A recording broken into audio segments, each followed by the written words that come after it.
Hello, my name is Box Joe, and I'm going to show you how I have managed to recreate the Edgerunner effect using Davinci Resolve. This is pretty rudimentary, and there's probably a better way to do it, but this is how I've managed to recreate it from other tutorials. So first, this is the clip I'm going to use.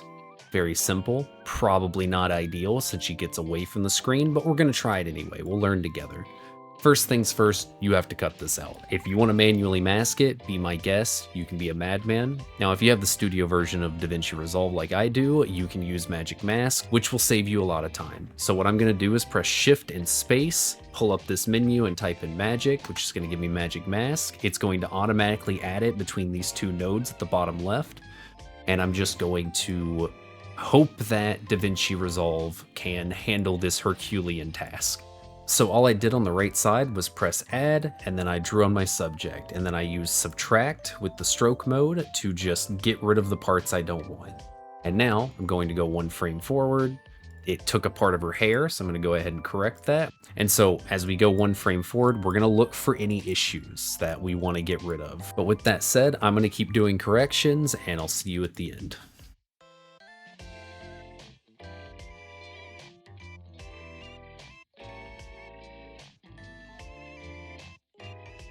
Okay, now that we have this done, we can watch it back to some extent, and it's messy, but whatever, we're here for the effect. So, you now have a Harley Quinn that is cut out, and you need to now create the effect. So what we're gonna do, because Magic Mask is very prone to breaking, and we need to make many duplicates of this. So I'm going to click down here, I'm going to use Shift Space, open up this menu and type in background. It's going to give me this, and I'm going to connect it directly to the end of the Magic Mask node. Now currently, we now have a black screen. What I want to do is the yellow is the background, the green is the foreground. So we're just going to swap these so that the Magic Mask is in the front and the background's in the back. And then we're going to add green screen. And there you go, you now have a cutout Harley Quinn on a green screen. So what we're now gonna do is render this in place. I'm gonna render at source resolution, put that into my folder. So the reason I'm doing this is because now it is rendered, it will play back, and I have no issues with it. It could probably be cleaned up more, whatever. So once you're happy with it and you got the green screen, there, we have everything we need. So I'm going to go into this, open it in Fusion, use a Delta key, and get rid of the background. I'm then going to correct this to be the size that I need. She now fills the whole screen again, and we're good. So now I'm going to add tracks, and we're just gonna bump this up to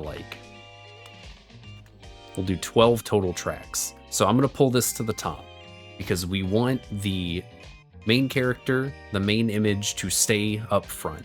So we're going to hold Alt, we're gonna drag this to the bottom and start working from bottom to top. So we're going to stop all motion on this, and now when we go over, that frame is still there. We're gonna go copy this again. We're going to get rid of the beginning of that and freeze this one. So now that frame is still there, and we're just going to keep doing this for as many frames as we need. And then we're gonna stop and rinse and repeat. So every 2 frames, we're just creating another one of these. We're stopping all motion, and we're just doing that over and over. I've reached the top of my list, gonna add more tracks, and we're just gonna add 10 more. Okay, so now that we've done that, we've built our staircase, which is a lot of frames. We're now just gonna play it back, and it won't play back. So with this many layers, playback in this is going to be awful, and watching it back is gonna be difficult. So I'm gonna go to render cache and set that to smart. So when the red bar turns into full blue, it will be fully rendered in the program and ready for us to view. So there you go. This is what we got. Pretty simple, great. Now, here comes another annoying part. We now need to recolor all of these. So I'm gonna open in Fusion, I'm gonna press Shift Space, we're gonna open up a color corrector, and we're just gonna change the color. There are other ways to do this. There's plenty of tutorials if you wanna make like a silhouette and just make them one solid color. In this case, I'm just gonna be lazy, I'm putting a color corrector on there.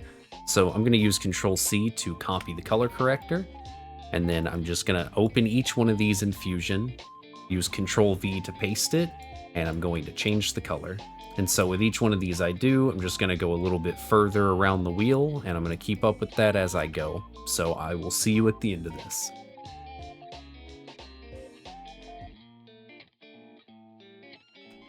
And with a whopping 28 layers, we have created our final effect for 2 seconds. That's it. That's all that amounted to, was 2 seconds. So once you have the effect done, in this case, I have created 3 different versions of it, and I've re-added the background for all of them. This first version, I changed all of the layers that weren't the top one to pin lights, and then left it at 100%. The second one, I just reduced them down to 40% opacity so that they're see-through. And then on the third one, I set it to difference on the composite mode for all of them, and then put the opacity to 40%. And all these just have the original background and then the original cutout that we did. And so each one of them looks a bit different.